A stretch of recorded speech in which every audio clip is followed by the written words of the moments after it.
ED. Oh, We in the tournament. We in the tournament. there it is. There it is. Kudos. There it is. You mentioned something about Kyle a couple weeks ago. I wasn't quite ready and willing to go there yet, but I will oblige. We'll get into Oh, that. okay. Didn't somebody tell you 10-7 was good enough and 9-8 wouldn't be? Yeah, well, I've been saying that too. Yeah, No, absolutely. yeah, it took you a while, but you jumped on.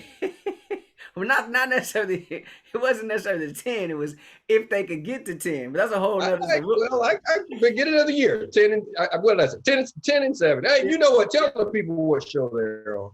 This is the Believe in 49ers podcast on the Believe Podcast Network. He is Super Bowl champion Eric Davis. I'm Rahshaun Haylock. Plenty to get to on this show. Niners are playoff bound after that big win over the Rams. We'll break that one down.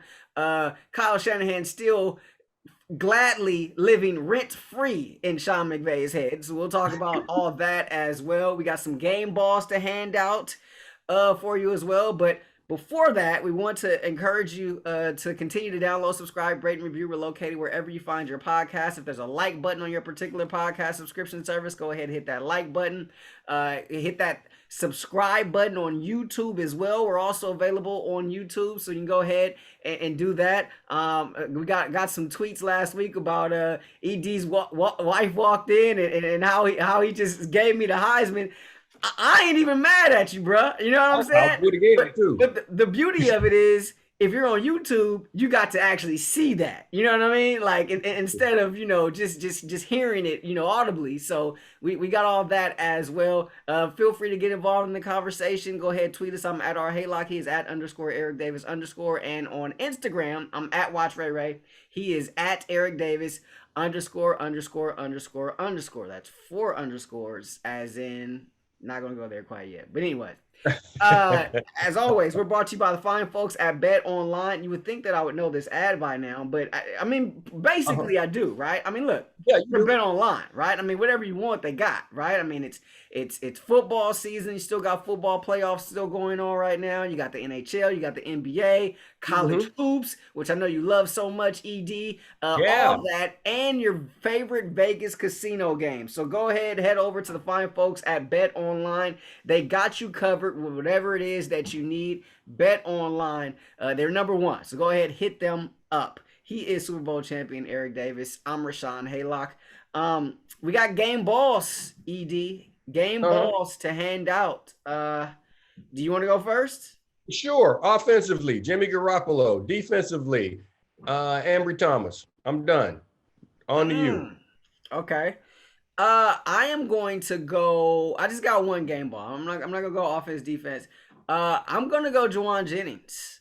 He stepped up. He made some huge plays. We've been saying, yes, he did. If you listen to the Believe in 49ers podcast, like if you are OG of this pod, like way before we even went to video, before we even went to YouTube, you heard T. Martin, another one of Mobile's finest, come on this very pod and tell you, as you guys wax poetically about Alabama, this, that, and the other, that Jauan Jennings it can be a player, right? Even though they took him in the 7th round, he's a guy that he had high hopes in and thought that he could actually play. And look, these last, I don't know, 3-4 weeks or so, he's starting to show, and he made some huge plays on Sunday. Yes, he did.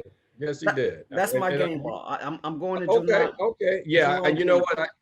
I went Jimmy and Ambry because they had some rough days and they had some rough mistakes along the way, but they did what a player has to do: make the one that counts. Because there are a whole lot of plays, and people can say, well, this play didn't do it or that play didn't do it, but there comes a point to where you have to make that play because it is the play. And they made the plays that they had to make to get the W when it mattered most. So that's the only reason why I'm going that route. And now let's move on. Oh, that one's over. The Rams. So sticking with that, right? Okay. Well, one more thing. We do have to talk about Sean McVay running on the field. But anyway, keep going. Sticking with that. So Sean McVay was running all over the field. Jimmy G couldn't hold on to the football. Couldn't grip it, couldn't throw it, couldn't do nothing. Offense couldn't do a thing in that first half. But I'm here for this, right? It's amazing. The texts, the tweets, that first half about one Jimmy G, just a lot of noise. A lot of noise. You think you got a lot of noise. Guess what? I was the guy that said 75% of Jimmy stardom, right? So, I was like 75, 85 stardom. I said it way before because I wasn't going to be that revisionist historian, because it's so easy after the fact to say, yeah, I did. That's what you should have done. So, everybody was coming at me, like Jimmy's this, Jimmy that. And what I wanted to put out in that first half, and I said it. Yeah, Jimmy, drag him. You should. He's playing poorly. But guess what? The entire team, coaching staff included, everybody, they were getting their asses handed to them. Yes. They forgot it was a football game. They were not ready for the moment. And then halftime came. But the first half, it wasn't just Jimmy. It was everybody. Defense was bad. Special teams were bad. Coaching was bad. Everything was bad at the first half. They were literally getting their butts handed to them. And then I'm here to give Jimmy his flowers. Because nobody ever wants to give Jimmy his flowers. It's amazing that the tweets and the texts and stuff, like, it all got silent after that game was over, right? Like, look, he played poorly. The whole team played poorly that first half. He came back. He made some huge, huge plays. That 2-minute drive, which really was a 1-minute drive in order to get the thing in overtime. And then that 7-minute drive he led, it didn't get into the end zone, but still put up 3 points, which ended up being enough in overtime. I mean, look, at a certain point, you gotta applaud a guy if he's doing a good job. And look, he battled through some adversity in that one. Things were not looking good for him or the entire team, but he battled. And he showed a little bit of that. What would you call it earlier this season, Ed? In spite of spirit, yeah. Right? I saw that in Jimmy. He kept battling. He showed his toughness. He showed his grit, and he made some plays. And look, granted, a lot of it was due to everybody playing better, right? The defense played better. The running game was better. That allowed Jimmy to be better. But when he needed to make some throws, he made some throws. So I'm here to give Jimmy his flowers for that because he did that. Niners don't win this game. You gave him your game ball, right? They don't win this game without him, right? They don't win this game without him. And all the people that really don't like Jimmy, you have that right. I have no problem with you doing it. I just got a tweet a little while ago and someone was like, what do you think about what Chris Carter said about Jimmy not being tough? And I was like, toughness, that's an opinion-based comment. Chris has the right to his opinion and make a statement on his belief of Jimmy's toughness. I don't have a problem with that. I disagree, but I don't have a problem with Chris saying that's how he feels. Everyone who doesn't like Jimmy, I get it. That's fine. You don't have to. But this is the thing that you got to understand. And this is what you and I have been going back and forth of and discussing. This has been one of the themes of this entire season. Who's the better quarterback to help you win today? Not who is potentially. Potential means you ain't done it yet. Yeah. Who is the best quarterback? And I keep saying I'm going to ride with who Kyle picks. Guess who he decided is the best quarterback right now? Jimmy. He decided 10 was. Yeah. He decided 10 is the best quarterback. So all of you guys who don't like what's going on, understand Trey's not ready. He's simply not ready to play because that game had to be won. The first half looked like bad high school football. And they still didn't make a change at the quarterback position because 10 gives the 49ers, listen, people, 10 gives the 49ers a chance to win today. Doesn't mean he's going to win every game. Doesn't mean he's going to win the Super Bowl. Didn't mean he was going to win. Didn't mean he was going to win on Sunday. But it means that he gives them the best opportunity to do so. And you got to ride with that if you're a 49ers fan. You got to. I mean, why not? And if he if you couldn't see toughness in that, if you couldn't see grit in that performance on Sunday, You know me. that's a You you know that. problem. I You said it. you know I don't care about that toughness and grit and all that stuff. All of that's overrated. Dude, it's a given that you're fearless if you get out there on that field. You can't be timid out there on the field. So there, like I said, that's subjective, and there are degrees of it, and there are different levels of pain tolerance that guys have, and that has nothing to do with them. It has nothing to do with you. Some things are nature, some things are nurture. I believe that pain tolerance is a nature thing. I had an extremely high pain tolerance level. I could deal with torn things and broken things and all of this stuff and continue to play. It had nothing to do with me. I was born that way. I didn't teach myself how to deal with a broken bone. I just could. I was born that way. So that whole toughness thing, that's neither here or there. You know what I always say. If you're on the field, can you do the job? Do I see little Summer over there? Yeah, she is. There she is. I was like, all of a sudden, I see an afro. But that's the thing. Can you get the job done? And I want the guys on the field that can get the job done. That's what happened. Now, on to the Cowboys. But we're still talking about this. But that was the thing. So all that hate, come on, the coaching staff, the quarterback coach, the head coach, everybody involved was saying that this dude gives us the best chance of winning. And and then I'm gonna let you take over. I had someone text me and say that, or tweet or something. I can't even remember which one it was because I've been getting so many of both, saying that, going into that game, that Jimmy Garoppolo is the reason. Jimmy Garoppolo is the reason that they are even in a must-win type game.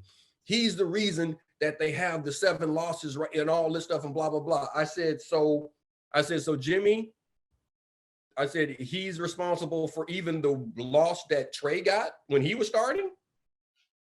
I was like, I said, he's responsible for all the defensive mistakes that have cost games. He's responsible. Don't forget Green Bay on that Sunday night. Don't forget. I told him, I said, I'm fine with you not liking him, but I was like, I said, you can't say he's responsible for every loss. I said, he didn't even play in one of the losses. So how can he be responsible? It's his fault he wasn't out there. That's how much, exactly. That's how much people hate Jimmy. People hate Jimmy. Like one of my most texted comments is, "You hate Jimmy." Like just read, because there's always something when someone is saying this, that, or other. Look at it. Did you see that throw? Oh my gosh, this, that, or the other. I'm like, you hate Jimmy, right? Like, and I'm always getting, and it's so funny. People are always, and you know me. You know that this is a true statement right now. I don't care who plays. I don't care. I don't care who plays at any position or starts at any position. As whoever the coaches go with, that's who I ride with. But I get all the time, oh, you just love Jimmy. You just this, you just that. No, I don't scout with my heart. I use my head. That part. And I've been around this game long enough to know that a less talented veteran can outplay a talented rookie. You learn that, and that's what young players have to learn, because you go like, oh, I was All-American in high school. I was a 5-star. I was All-American in college, and then you get to the pros at first, and you're like, how was this dude who wasn't all neighborhood? He didn't make forget all city. He wasn't even the best dude. And like I never heard of him. Wasn't even the best dude on the block. Like how is he handing me my tail right now? It is because he's a pro. He's a veteran. He's a professional. That's his livelihood, and it's different. And that's where we are right now. So, good win. Very good win. Kyle Shanahan. Say what you want to say about Kyle. I told you, if he got this one, and there were times where I was like, okay, this is not good. This is not a good football team. And when they weren't playing good football, it is what it is. And I called it what it was. You start playing good football, like, okay, you're playing good football. And as they continue to play good football, it's like, will be a very good coaching job for Kyle with all the dysfunction some self-induced, but with all the dysfunction, for you to get this team into the playoffs, that's a very good job this season.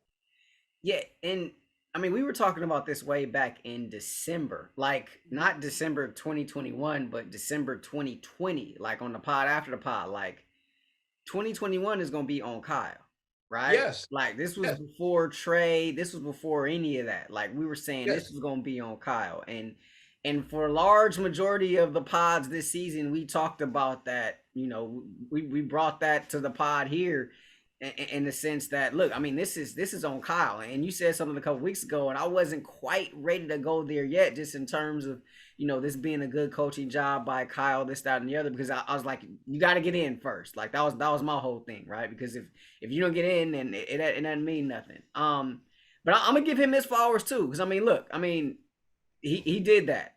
That it may have went unnoticed.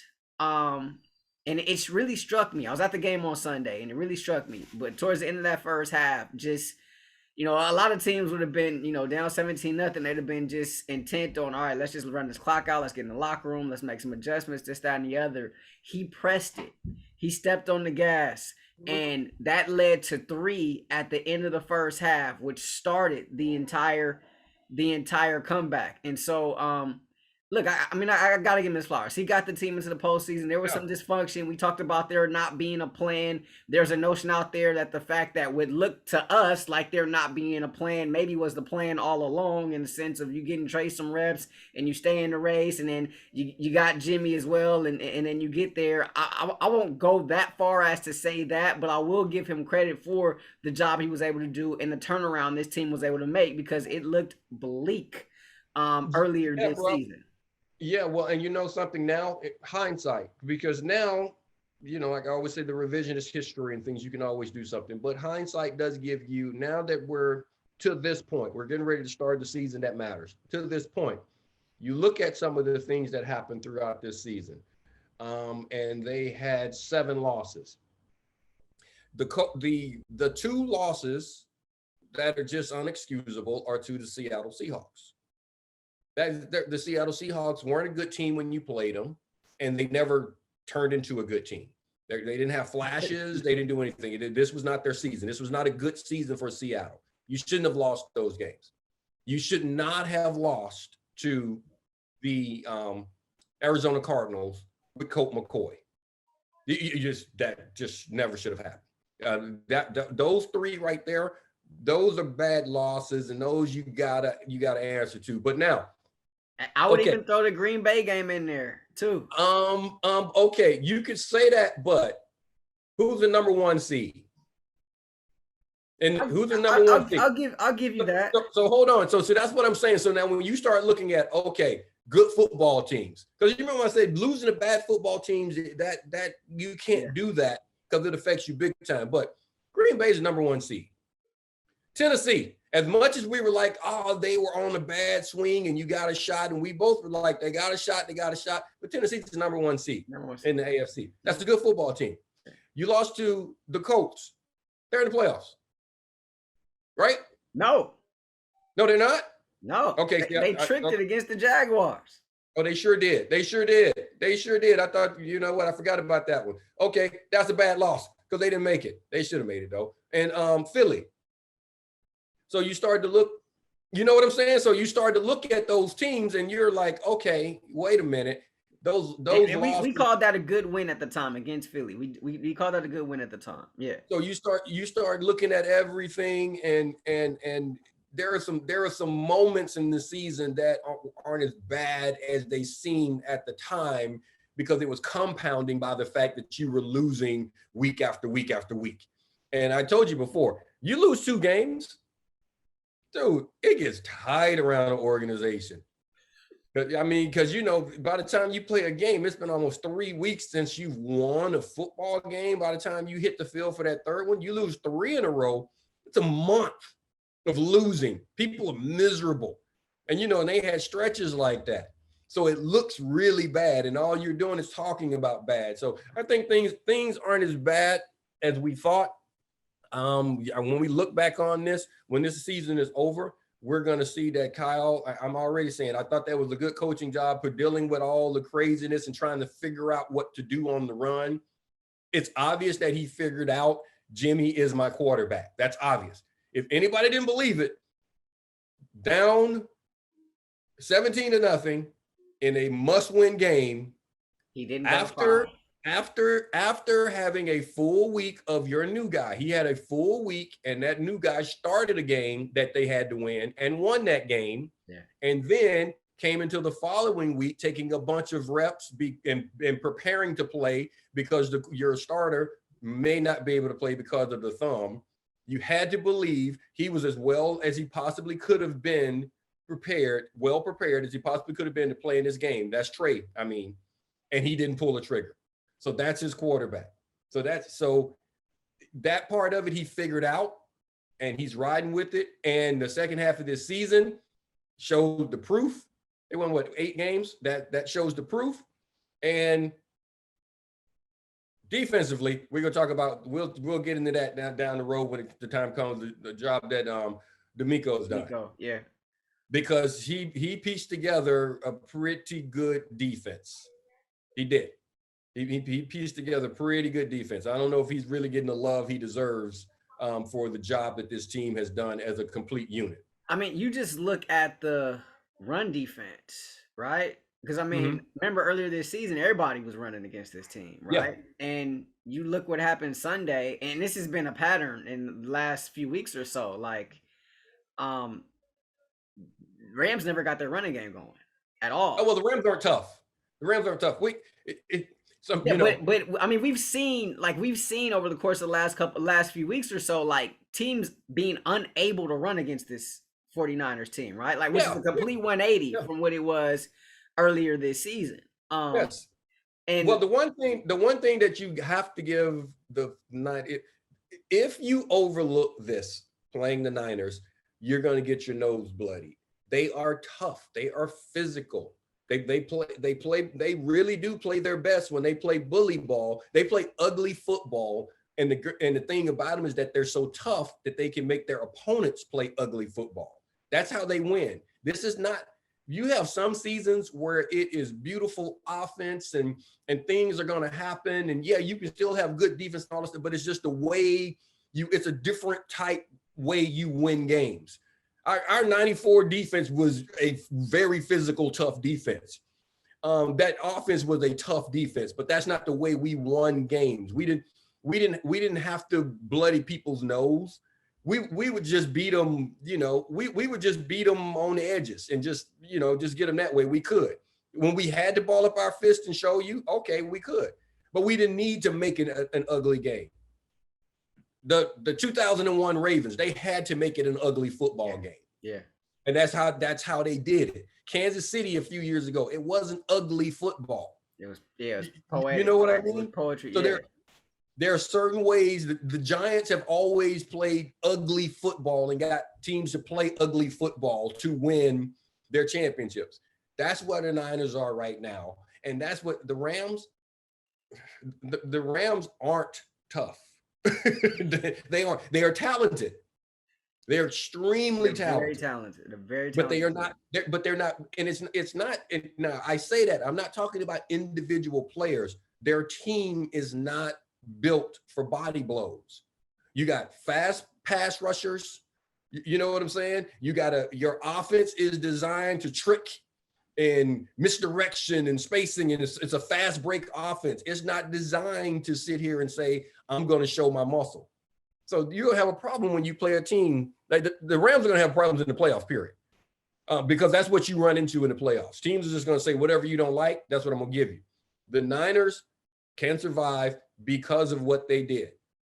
If they show up playing bully ball right there, then there we go. You just have to survive the few plays that Jimmy's going to make. He made him this game. Every single game, good Jimmy and bad Jimmy showing up. We've always seen that. So that's why, after Tennessee, and you were like, oh, it's the thumb, and it's this, and it's that. And what did I say then? I haven't changed. I said then, what did I say? I said, Jimmy does that every game. He's always done that. You were like, there are a couple of throws. I was like, he always has a couple of throws. Yeah, no, I think both can be true. What both? That good Jimmy, bad Jimmy is going to show up, but yes, every game. And then the question is which one dominates? But also I think that, like him being impacted. I think that's fair. I think that's fair. I think both can be true. I mean, yes, of course you can have an injury that's going to change things, but what I'm saying is that still, like I said, number one, hurt, not injured. You're if you're on the field, you can't be injured and play. Can't play with an injury. You can play hurt, but you can't play with an injury. Yeah. So if you're not injured to the point you can't play, then it hurts. Now it's pain management and tolerance. But you got to do the job. But Jimmy, we know, just like the Jalen Ramsey interception, number one, great pick. Great. Yeah, I mean, to finish that play, that's a great play by a great player. That was a less than stellar throw. That was a less than stellar throw, but I also didn't agree with the play call. Because you had 3 in your back pocket. I thought you stick to the ground game there. I didn't really. I didn't love that call. I disagree with you because when you have 3 in your back pocket, I think you should attack the end zone. You already have 3. Why leave the other 4 on the field? Attack the end zone. Because you got good Jimmy and bad Jimmy. But you cannot play football worrying about if this is a mistake. If you are afraid to make a mistake, you'll never make a play. That's just the law of football. You can't play the game worried about making a mistake, nor can you call the game worried about making a mistake. If you can't, which is why I said Jimmy gave Kyle more options than Trey, because it's like, okay, I can call what I want to call. Now, if you got the confidence to call it, it's on him, it's on the player to execute it. Yeah, but that play, like you were in control of the game at that point, right? And that play single-handedly could have ended your season, right? That was the only sign of life that the Rams showed in that half, and then they end up going down and scoring 7 as a result of it. Like that play call almost put you to bed. Now think about what you just said. So again, that's that revisionist history. That play call could have put you to bed. So could every other play call. I mean, that's what I was thinking at the time. I was like, they just lost the game. The game was tied. The game was tied. I thought that play had lost the game for them. But see, that's what I'm saying. You can't play the game that way. You got to go. I like the fact that Kyle was trying to get the other 4 points. He's like, I'm trying, as opposed to saying I'm trying not to lose the game. He's calling the play trying to win the game. Now Jimmy threw a bad ball. That Jimmy threw a bad ball. I don't have a problem with Kyle. And everybody was like, why would he throw that ball and why would he do this and the coverage and all this stuff? I mean, at what other point do you get upset with him trying to get the ball to kill him? He just threw a bad ball. It was a bad throw. He threw a bad ball. And then on top of that, everyone was like, Jimmy lost the game and Jimmy did this. Like, wait a minute. Jimmy didn't give up a 90-yard drive. Or whatever it was. Jimmy doesn't play defense. The defense has to do that. And this is one that kills me. People, listen to this, okay? Because I didn't want to respond to this on Twitter. Listen to this. The whole, well, it's Jimmy's fault that the defense gave it up because they're not driving the ball and he's not doing enough, so the defense is tired. And if the offense can't get anything going, the defense is tired. And that's why the defense gives up plays. And don't you think it's true? Don't you think it's true that the defense can't do anything because the offense isn't doing anything and they get tired? Now, people, listen to this. This is what I want to explain to you. Stop with that nonsense. Okay. Because if no one has ever said when an offense goes out and scores on a bomb on second down after the kickoff, no one says the defense is out there too soon, right? Like they shouldn't have scored so quickly. because the defense is going to be heard tired. that before. I've heard No, hold up. That you talking about like at the end of the game when the game is going out of play, or if they're saying, I mean, that, but then also like during if the other offense is scoring, yeah. And they were like, well, the defense, they scored too fast and they need to let these guys rest or whatever like that. No. Well, let me explain something to you. But let me just say this. Guess what happens when I'm on defense? If my offense goes 3 and out, guess what I get the chance to do defensively? I get to stop them. I can go 3 and out. It is not the offense's fault that I'm not doing my job defensively. Just because my offense doesn't score doesn't mean I have to let the other team score. Just because my offense can't sustain a drive doesn't mean I got to let the offense drive on me. And then the other thing, they're like, oh my God, these guys are getting tired. They're so tired. Guess who's out there the same amount of plays I'm out there? The freaking offense. So, well, the D linemen, they're tired. Well, the offensive linemen are the guys blocking them. They're not coming off the field. Let me play devil's advocate here. Right? Okay, you do that. So, with that analogy you just mentioned, I'm gonna take it to basketball, right?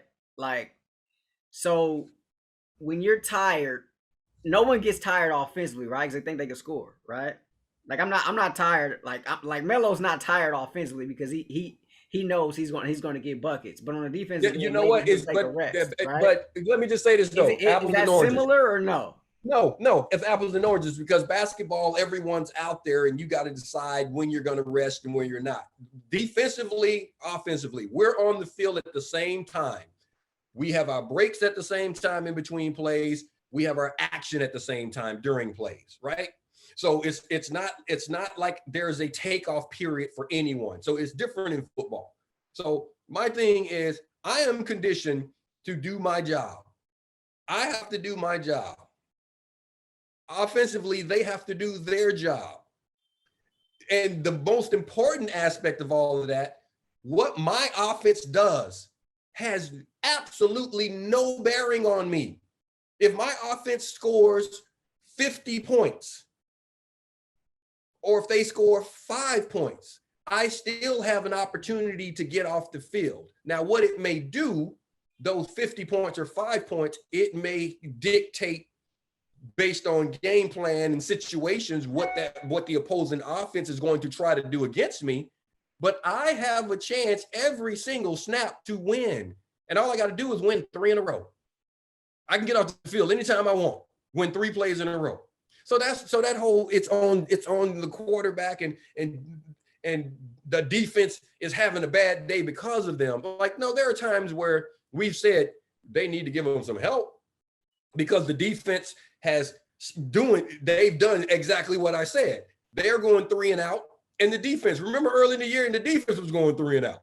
And we're like, you got to help them out somewhere. We need the offense to do something. They're giving you short fields. They're giving you turnovers. That's what you get to do defensively. You don't, it has nothing. I used to literally walk into the huddle after a turnover, and we would all be in there, and we'd be like, that ain't got nothing to do with us. Nothing. Lock in. Let's go. I think I hear what you're saying, but I also think that you played on one of the game's greatest defenses. So I think just y'all had just a different. I think y'all just had just a different mindset. I had that mindset. I played with Carolina, and when I was in Denver, it's when you go into the huddle. That has nothing. I used to say it myself. It has nothing to do with me. Did that resonate with the rest of your teammates in Denver? Did that resonate with the rest of your teammates in Carolina? Yes. Because they said it has nothing. Dude, I told you we lost to Atlanta. I think like back-to-back years or games or something like that. I think we lost to them 9-6.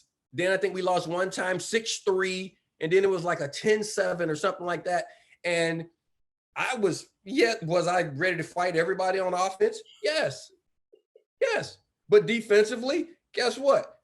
We in the middle of those games, we're out there like, let's make a play. That ain't got nothing to do with it. I can't get upset because they're going 3 and punt. They keep going 3 and punt, three and punt, there's nothing I can do but make the other team do the same thing, try to get a turnover, try to get a short field, try to find a way to help them. That's all you can do. I can try to get the ball and score with it, but I can't sit here and say, oh man, you know what? I'm tired. I'm tired and they need to do something to let me rest. Like, no. The offense, the opposing offense is only on the field when I'm on the field. Period. Yeah, no, I mean that's an easy way out, and easy way out. No, that's the truth. We get the same amount of rest. No, I'm saying that whole notion is an escape route. That whole notion that everybody's tired. A famous coach once said, fatigue makes cowards of us all, right? And during my coaching days, that was something that I preached a lot to my guys, right? And so I think from an outside perspective, like that's an easy, it's easy to say that, like, oh, the defense is tired, they can't go out there and make a play, but from inside that huddle, as you mentioned, I can certainly see how that can be, a different mindset. Let me just say this, but then we're gonna move on. It's the last thing. I never not made a play in a football game in my life because I was tired. At no point, the reason I didn't make a play was because I was tired. Period. Ever. And I think if you ask most guys that whole fatigue thing, then that would be an excuse. Like, guys aren't gonna make an excuse. Right? Because guys know just that. It's an excuse. It's not an excuse if it's a fact.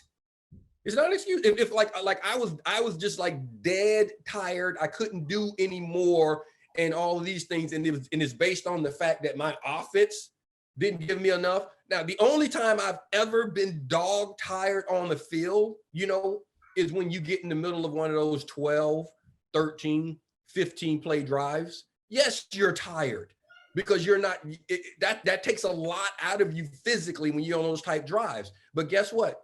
The offense is out there the same amount of time. And you know why I'm out there for a 15 play drive?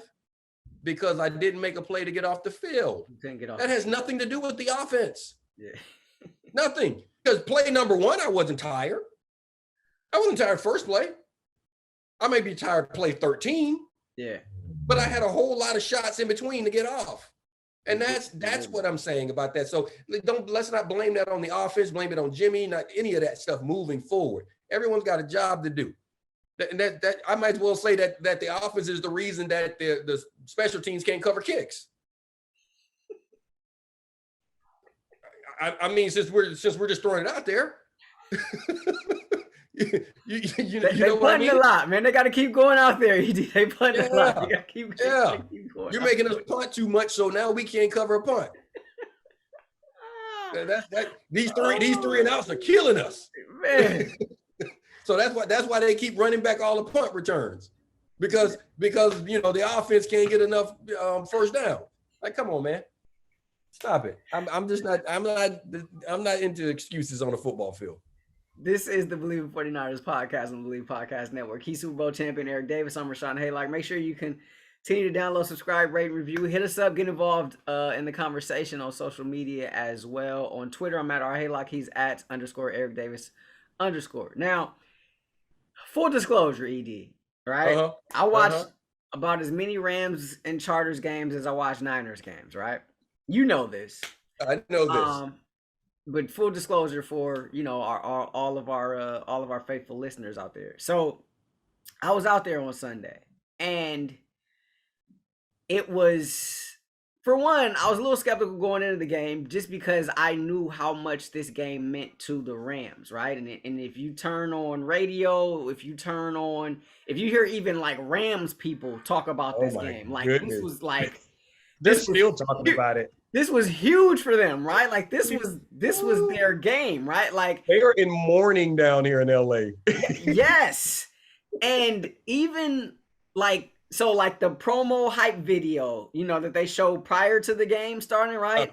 It was like, we're in the playoffs, the playoffs can wait another week, but beating the Niners can't, right? Like they were like, and like even you listen to like some Rams personnel, like them talk about it, like they were literally like sick to their stomach about how many times they've been able they've lost to the 49ers. And we talked about this during the last meeting, right? Like DeMarco Farr, questioning saying the Niners don't even respect the Rams, right? And so there was all this. And so because of all these things, I'm thinking like, okay, like, I mean, can they really continue this streak? Like, I really wasn't sure. I was a little bit skeptical. And then you see what happens in the first half, and it's like, bam, Rams come out, smack them in the mouth. And that was as physical as I've ever seen the Rams play defensively. That was about as fluid as they were that I've seen them play all year. They play with an energy that I hadn't really seen them play with all year. I'm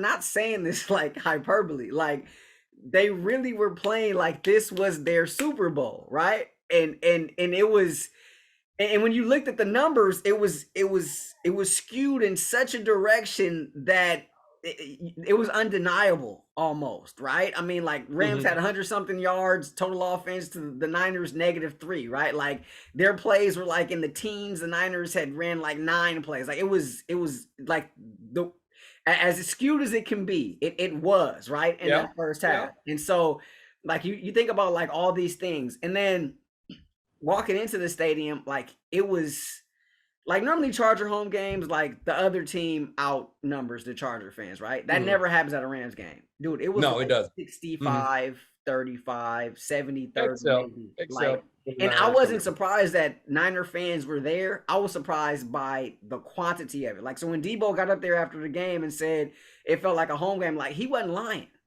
Like, when the Niners made a big play, it shook. Like, the stadium shook. As it should be. I remember the days we used to come down and play the Rams in Anaheim, and they would be doing the wave. It'd just be like it literally, and I used to say it all the time, it was like a home game. There would be so many Niners fans. And then by the time we got near the end, we were kicking their butt so bad that the Rams fans were gone anyway. So it would just be like a home game. And that's how this is right now. So they came out, and you're talking about like this was their Super Bowl. They want this game so badly that you don't play the game smartly. And during the game, literally after they kicked that field goal, I put this out during halftime and all this stuff. I was like, the Niners come out and you score right now, we got a ball game. And they went down, they scored. Before the defense, I said, defense goes out right now and get a stop. The Rams are going to begin to panic. They went out and got a stop. I was like, the Niners score, all hell's going to break loose. They're done. The Rams are done. Why? Because when Sean McVay ran out there on the field, what he showed right then is that they wanted this so desperately. Of course, this game mattered to them, but it was like beating this team. It was Ann Killian, the reporter, she contacted me doing it, and because I put out a tweet, I said, shouldn't that be a penalty for a head coach being on the field? I was like, I know. I said even when you're kicking the team's ass, the head coach can't be in the end zone celebrating. The officials told him to get back, and there's a box, right? Like, you're not supposed to go past the 35-yard line or whatever. That's why it's called the coach's box. You can't go outside of those numbers unless you're running down to call a timeout and the guy's not looking at you or something like that. I get it. They normally let that go, but he's out in the end zone, celebrating. He's taking the photos like DBs do when they get a interception and stuff. He's out there high-fiving. See, you can't do that. When I saw that, I was like, okay, this is front running. And the comment that I got from Lois Lane, that's what I call Lois Lane. The comment that I got was, you know what? He's just happy he's finally beating his big brother. And that's how it was. He was happy to be there. He forgot that he had to finish a game. It's front running. It was like, you know what? I got you this time. Didn't realize, like, you got a whole nother half to play. Like we got a whole nother half to play. You feel good making me look bad. Do you realize that this ain't over? And that's exactly what happened. Because the Niners didn't even change anything. They just started executing. They just got to their game plan. They started playing bully ball. They started doing things. And then what happened? The Rams got nervous. The Rams got tight. And what did I tell you? And I'm going to stick to it. I said it before. A whole lot of people call me crazy. You thought about calling me crazy. I told you. Yes, Matthew Stafford is a better talent than Jared Goff. But Jared Goff is a better quarterback in those moments. Big moments don't freak him out. Matthew Stafford has yet to be big in a big moment in a game of significance in his entire career. Hall of Fame career. He's never been big in a big moment. So why all of a sudden should I be afraid of Matt Stafford? I told you that back when they first traded for him. Even when they were trying to do this, I was like, yes, as far as talent, we know he's more talented than Jimmy. He's more talented than Jared Goff. I'm not stupid. I can see. But I also know he's never won a game that mattered. And those other guys have. So that's important. That's really important. And people always like, well, he's got to get you there. Well, if you don't have that, you've got to get you there. No, I can get a lot of people to get me there. Jimmy just got us there. I need you to actually win it. Yes. And people think that game mattered. It mattered. They would have had 2 home games in the playoffs. 2. That's huge. 2. That's huge. You don't have to go on the road until you are a game away from the Super Bowl. Until you have to go to Green Bay. And that's if Green Bay survives. Yes. That's if Green Bay survives. Otherwise, that's 3 home playoff games. Yes. And if you continue on, the Super Bowl's there too. Yes. You have an opportunity. They would have put themselves in position to not have to leave their home locker room for the rest of the season. They could have stayed in their locker room. The rest for the next month, that game meant something. And that's why, it's that whole front running thing. And back to the ugly football.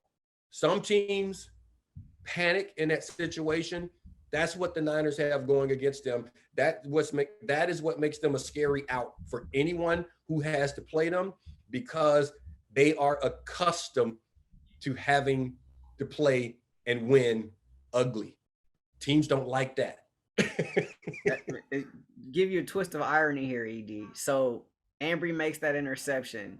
Niners celebrating on the field. All of a sudden on the Jumbotron. Oh, you were there. What did they put up? All of a sudden on the Jumbotron. And then here comes the PA announcer. Congratulations to the Rams, your 2021 NFC West champions, because Arizona lost. Goodness gracious. That's what cheerleaders get on the field. They start, doing their thing and everything. And I'll tell you what, the Rams didn't even celebrate. Like post game, like nothing. They didn't. They shouldn't have. Sean McVay, Matthew Stafford, they were all just. They shouldn't have. They shouldn't have, because guess what? They did the same thing the Niners did. They got into the playoffs. That's it. Okay, yeah, you won the West. No one's ever gotten anything more than a belt buckle for winning their division. That means nothing. That means nothing. Who won the West 5 years ago? That means nothing. That's what I'm saying. It doesn't matter. It doesn't matter on those situations. So you do those things, and that actually good for them. Because the last time I told you they were in trouble after they went to the Super Bowl, when I saw all those posters all around town, congratulations to the NFC champs. I'm like, y'all gonna start advertising that you got your ass handed to you? Yeah. Like all over the town, as opposed to Jed York saying that if anyone ever mentions, when they lost that first Super Bowl, Jed was like, if anyone mentions what's going on, they're fired. If anyone asks me about an NFC championship second place ring, you're fired. Like, that was the one discussion about it, that if anybody brings this up ever again, you're fired. Yeah. That's how you look at losing the Super Bowl, not as a celebration. But that's the Rams. That's the Rams. That's why I told you I never lose sleep Ram week. It It was quite a moment for your boy ED. It was quite a moment for your boy on Sunday. It was something to see for sure, for sure. So much. I mean, we didn't even get to Greenlaw being back, E-Man, all that. But look, it's Cowboys week now, ED. It's Cowboys week, and we'll talk about all that later in the week. It's a playoff game, ED. So we're gonna have to. Oh man, we're gonna have to get into all that. Before we get out of here. Want to encourage and remind you to continue to download, subscribe, rate, and review. We're located wherever you find your podcast. Go ahead and hit that subscribe button on YouTube. Hit us up on social media. I'm at our Haylock. He's at _ Eric Davis _ holding court all the time is my man ED. And then on Instagram, I'm at Watch Ray Ray. He is at Eric Davis _ That's 4 underscore. My DMs are open. Holla at your boy if you wish. So. Cowboys week, we got to get into that. It'll be Niners and Cowboys are going to Texas. Could be another takeover there inside Jerry's world on Sunday as well with the faithful showing up. That's what it appears to be. I know last time the Niners were there, I know it was just a regular season game, but the last time they were there, you could hear it, you could see it, and that was through the TV screen. So we shall see. But definitely a lot to get into as it relates to that one because it's been quite a while since those two teams have met in the postseason. So we'll get into all that. For my partner, Super Bowl champion Eric Davis, I'm Rahshaun Haylock. This has been the Believe in 49ers podcast and Believe Podcast Network. We will see y'all later this week. Peace. Playoff time.